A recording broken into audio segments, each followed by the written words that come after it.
Hello, today I'm in Hyundai Tucson.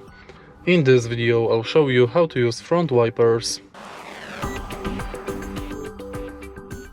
In the beginning, let's take a look behind right side of the steering wheel. Right here we've got this lever. Simply pull the lever downwards to use front wipers in mist mode.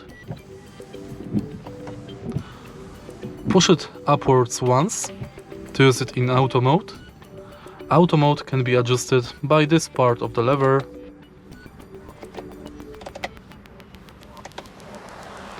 Now push it upwards again to use it in slow mode and again to use it in fast mode. Set it to 0 position to disable front wipers. And that's basically it. If you find this video helpful, please leave like, comment and subscribe.